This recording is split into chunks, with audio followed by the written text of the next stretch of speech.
साथियों, मैं दिनेश कुमार शर्मा रेहाना फाउंडेशन से आज गांधी सुमिरन वर्ष 2023 में हमारे साथ भारत के नामचीन अर्थशास्त्री प्रोफेसर अरुण कुमार जी हैं। हम वर्तमान भारत की जो आर्थिक समस्याएं हैं या अर्थव्यवस्था की जो बातें हैं उन पे चर्चा करेंगे। स्वागत है सर आपका कार्यक्रम में। सर, हमारा पहला सवाल जो जहन में है, 8 नवंबर 2016 भारत में एक बहुत कड़ा निर्णय आता है भारत सरकार की ओर से, और तमाम दावे किए जाते हैं काला धन को बाहर निकालने के, और इस तरह से नोटबंदी का एक लागू किया जाता है। नोटबंदी क्या उस नोटबंदी ने अपने लक्ष्यों को प्राप्त किया या उसका हमारी अर्थव्यवस्था पे क्या प्रभाव पड़ा, थोड़ा इस पे। हाँ, तो देखिए, ऐसा है कि सरकार जब ये आई 2014 में, तो सबसे पहला कदम इसने उठाया कि supreme court monitor committee, supreme court ने डेडलाइन दी थी कि आप 27 मई तक एक ये काले धन पे एक वो कमेटी बना देंगे। तो सबसे पहला काम किया, और ये सरकार आई थी ये कहते हुए कि इनको पता है कि देश से कितना पैसा बाहर गया है और कहाँ है, और उसको तुरंत ले आएंगे और उससे सब परिवारों को 15 लाख रुपए मिल जाएगा। अब ये बात हुई नहीं, और जो अमित शाह जी हैं उन्होंने कहा कि ये तो एक चुनावी जुमला था, और इसको नीतीश कुमार ने बिहार के चुनाव में खूब फैलाया और उससे फिर बीजेपी को असर हुआ।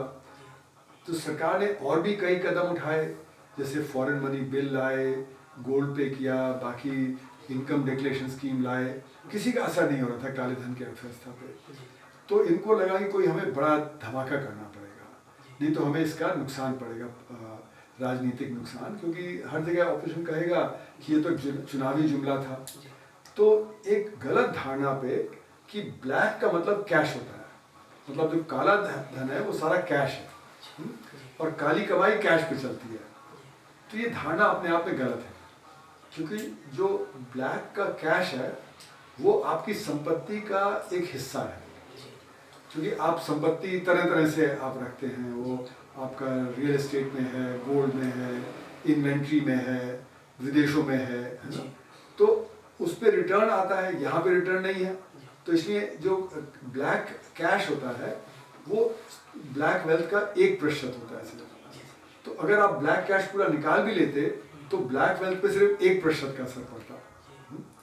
और दूसरा ये है कि जो काली कमाई होती है ना, वो तो हर साल चलती रहती है। तो अगर आपने वो 1% निकाल भी लिया तो क्या है कि वो 1 साल के अंदर उतना जनरेट हो जाएगा, है ना। तो मेरे अनुसार जो काला धन है वो कम से कम और नहीं तो 300-400 लाख करोड़ रुपए उस समय था। तो 1% यानी 3 से 4 लाख करोड़ रुपए का ब्लैक कैश हुआ। तो अगर आपने 3 से 4 लाख करोड़ रुपए निकाल भी लिया होता तो सिर्फ ब्लैक वेल्थ का 1% पे असर पड़ता। अब क्या हुआ कि वो सारा का सारा पैसा वापस आ गया। तो मतलब जो काला जो कैश भी था वो भी वापस आ गया, वो भी वाइट हो गया या नए नोटों में कन्वर्ट हो गया। क्योंकि हो सकता है कि आप उसको फिर भी ना डिक्लेयर करें, नए नोट में आपने रख लिया उसको कन्वर्ट करके, तो ब्लैक वेल्थ पे असर नहीं पड़ा। और काली कमाई कैसे होती है, वो अंडर इनवॉइसिंग, ओवर इनवॉइसिंग होती है। जैसे कि अगर कोई डॉक्टर है वो 50 मरीजों को देखता है दिन में और 30 की दिखाता है, 20 की नहीं दिखाता, तो जो 20 का नहीं दिखाता वो काली कमाई हो गई। तो वो प्रोसेस चलता रहता है, तो ब्लैक इनकम जनरेशन चलता रहेगा। तो इसलिए ये जो गलत धारणा की ब्लैक का मतलब कैश, उसके आधार पे इन्होंने कर दिया, जबकि वो बात सही नहीं है। ये जो काली धन की अर्थव्यवस्था है वो तो तरह तरह से चलती है, अंडर इनवॉइसिंग, ओवर इनवॉइसिंग, और उस पर इसका कोई असर नहीं है। पर इसका असर क्या हुआ कि जो अर्थव्यवस्था है उसमें हमारे पास जो पैसा होता है उसको हम खाते नहीं है, पैसे से हम सर्कुलेशन करते हैं कि फैक्ट्री ओनर ने वर्कर को दिया, वर्कर ने कुछ माल खरीदा, वो जो दुकानदार के पास गया, दुकानदार ने होलसेलर से लिया, होलसेलर ने फिर प्रोड्यूसर को दिया, तो पैसा घूमता रहता है, चेन में है ना। तो जैसे कि हमारे शरीर में खून होता है, तो तो खून को कोई जो सेल्स होते हैं जहाँ पे जब घूमता रहता है जी। उसको खाते नहीं है, वो उससे न्यूट्रिशन लेते हैं। कहीं ऑक्सीजन है, कहीं जो एनर्जी है, ग्लूकोज है, ये सब है। जी। तो जब अगर खून का प्रचलन कम हो जाए तो शरीर खत्म हो जाएगा। बिल्कुल। अगर आपने 85% खून शरीर से निकाल लिया जी। और हर हफ्ते 5% डाला तो 1-2 हफ्ते में खत्म हो जाएगा। वही है कि हमारी अर्थव्यवस्था में असंगठित कैश पे चलता है। वो बहुत छोटी छोटी इकाइयाँ होती हैं, तो तुरंत उसके ऊपर असर ये हुआ कि वो बंद हो गया, क्योंकि उसके पास कैश नहीं था, कि वो वर्किंग कैपिटल नहीं था, कि वो जो सामान खरीद पाए, वर्कर्स को वेजेस दे पाए। जी। तो कई महीनों तक ये बहुत शॉर्टेज चली। जी। मतलब यहाँ तक कि किसानी पे असर पड़ गया, जी। कि जो सब्जियां हैं, जो फल हैं, जो फूल हैं, वो मार्केट में नहीं आ पाए, लोगों के पास पैसा ही नहीं था खरीदने का, तो खेतों में ही सड़ गया। तो सारी अर्थव्यवस्था पे बहुत बुरा असर पड़ा। तो अर्थव्यवस्था जो 8% पे बढ़ रही थी सरकार के अनुसार, वो गिरावट पे आ गई, मतलब नेगेटिव पे आ गई, -1, -2%। मतलब आपके हिसाब से उसका नकारात्मक प्रभाव पड़ा हमारे बहुत जबरदस्त। और फायदा कुछ नहीं हुआ, क्योंकि कह रहे थे कि टेररिस्ट फाइनेंसिंग को रोक देंगे। अब टेररिस्ट फाइनेंसिंग तो तरह तरह से होती है, हाँ, है ना। वो तो डॉलर से भी होती है, वो हवाला से भी होती है, वो गन रनिंग से भी होती है, ड्रग स्मगलिंग से भी होती है। तो सिर्फ ब्लैक कैश की वजह से नहीं है, वो सिर्फ आपके जो फर्जी नोट जो है, नकली नोट, उनसे नहीं है, वो तरह तरह से है। तो वो चलती रही, टेररिज्म भी चलता रहा, है ना। तो इसलिए इन सब पे जो गोल सरकार ने गिनाए थे, प्रधानमंत्री हैं, तो फिर इन्होंने अपना गोल पोस्ट चेंज करना शुरू कर दिया। कहने लगे नहीं, हम तो डिजिटाइजेशन की तरफ जा रहे हैं, कैशलेस इकोनॉमी को। तो अर्थव्यवस्था तो लेस कैश की तरफ जा ही रही थी, और दुनिया में कोई भी कैशलेस इकोनॉमी नहीं है। मतलब जो सबसे आगे उन्नत अर्थव्यवस्थाएं हैं, जैसे अमेरिका है या स्वीडिश इकोनॉमी वगैरह है, वहाँ पे भी कैश थोड़ा बहुत चलता है। तो ऐसा नहीं कि कोई भी इकोनॉमी कैशलेस हो गई है। और इंडिया में तो क्योंकि गरीबी इतनी है, तो कैश चलता ही रहेगा।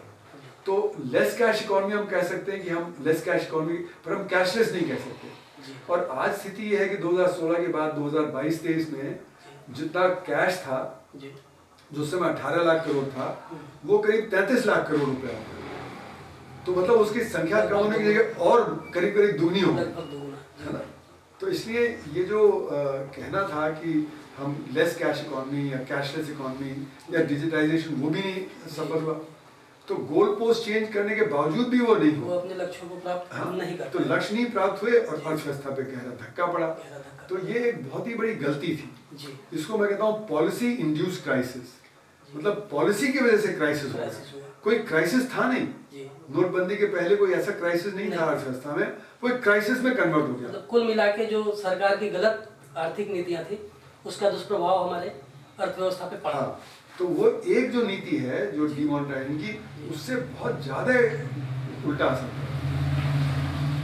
सर, इस नोटबंदी के समय को 1 साल भी नहीं गुजरता, उसके बाद 1 जुलाई 2017 को जीएसटी मतलब भारत के व्यापारियों के ऊपर लागू कर दिया जाता है।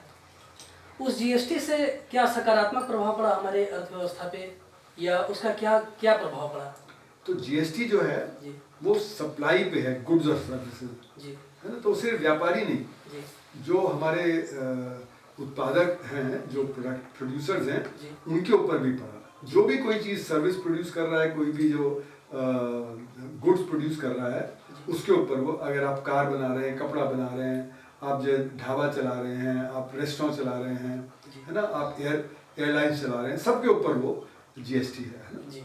तो अब सवाल ये है कि जो हमारी छोटी छोटी इकाइयाँ हैं, जो असंगठित क्षेत्र में हैं, वो तो कंप्यूटराइज नहीं है, क्योंकि जीएसटी कैलकुलेट करने के लिए आपने कितना माल खरीदा, कितना बेचा, कितना इस पे टैक्स लगा, उसको कम करके फिर आपने टैक्स दिया, तो बिना कंप्यूटराइजेशन के होगा नहीं। अब ये 6 करोड़ जो माइक्रो यूनिट्स हैं, या जो 10-11 करोड़ किसान हैं, वो तो कंप्यूटराइज नहीं है, तो वो तो नहीं, तो इसलिए हमने एग्जेम्प्ट किया उनको। तो एग्जेम्प्ट कर दिया तो वो जीएसटी के दायरे से बाहर हो गए। तो इसका मतलब है कि उनको इनपुट क्रेडिट नहीं मिला। अगर उन्होंने कोई माल खरीदा, इस पर टैक्स पे किया हुआ है, तो उसको वो टैक्स को वापस नहीं क्लेम कर सकते। जबकि जो बड़ी इंडस्ट्री है वो उसको वापस क्लेम कर देती है कि जब उसको टैक्स पे करना होता है तो उतना टैक्स घटा के दे देती है, तो उसका दाम कम हो गया, और जो असंगठित क्षेत्र है उसका दाम बढ़ गया। तो डिमांड शिफ्ट कर गई असंगठित क्षेत्र से संगठित।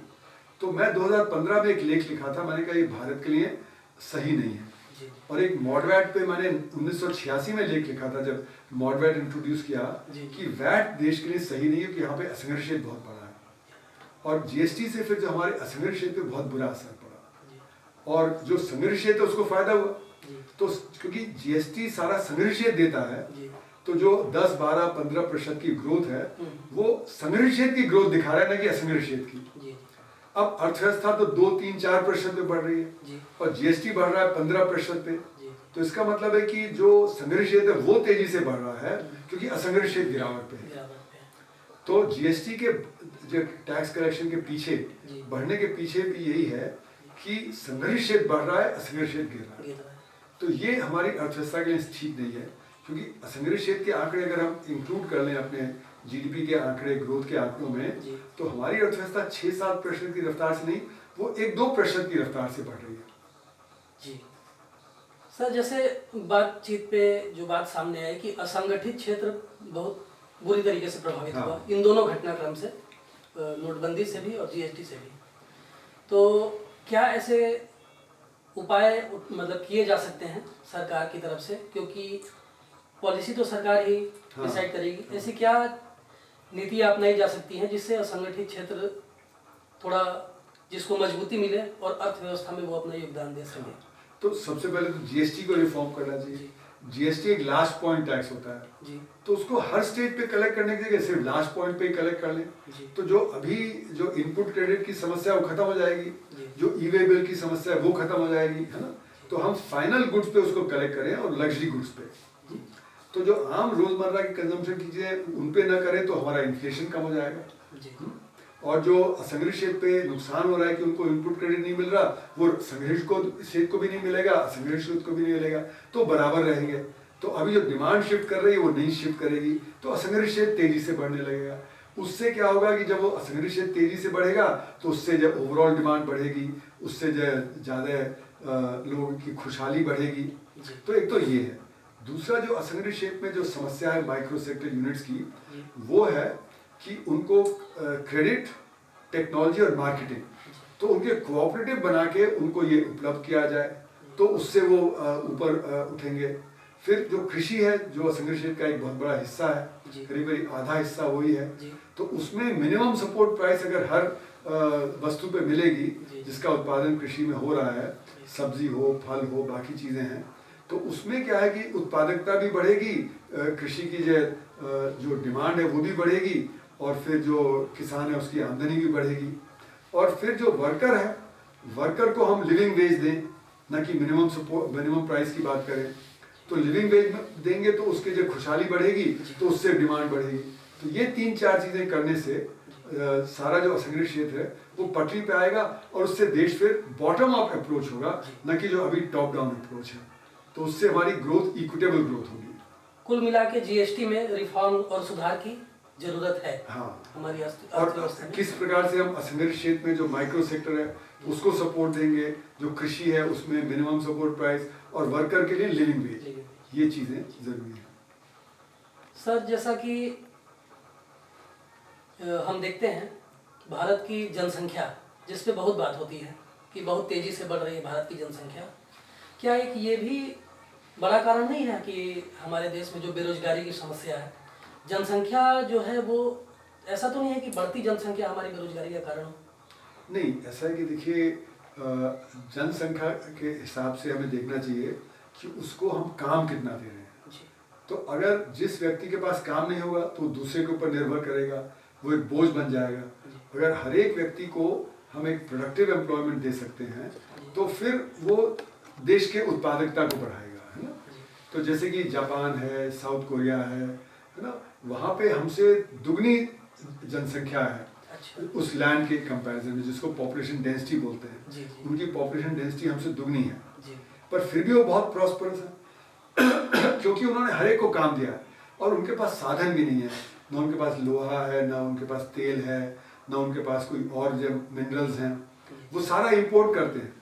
लेकिन उनके जो शिक्षा में बहुत ध्यान है, स्वास्थ्य में बहुत ध्यान है, जिससे कि उनका जो वर्कर है वो बहुत ही प्रोडक्टिव है, उत्पादकता उसकी बहुत है। हमारे यहाँ हम वर्कर की तरफ ध्यान नहीं देते, उनकी उत्पादकता बहुत कम है। तो कुल मिला के हम ऐसी स्थिति में आ गए हैं जहाँ पे कि हम पॉपुलेशन को ब्लेम देते हैं, क्योंकि समस्या पॉपुलेशन की नहीं है, समस्या है रोजगार पैदा करने की। और कितना रोजगार पैदा होगा, किस तरह की शिक्षा देंगे, वो सिस्टम पे निर्भर करता है, न कि पॉपुलेशन पे। कुल मिला के सही जो आर्थिक नीतियां हैं सरकार की, वो अगर सही रहेंगी तभी हमारा देश हाँ, आर्थिक उन्नति पे की राह पे अग्रसर बिल्कुल। तो सही नीति रहेगी तो सबका रोजगार सही रहेगा, तो सबकी आमदनी होगी और वो फिर उससे प्रॉस्पेरिटी बढ़ेगी। तो पॉपुलेशन बर्डन तब होता है जबकि रोजगार नहीं है। जी पॉपुलेशन एक बेनिफिट हो जाता है जब सबको रोजगार दे, जी। तो उसके लिए नीतियां सही करनी पड़ेगी। धन्यवाद सर। शुक्रिया।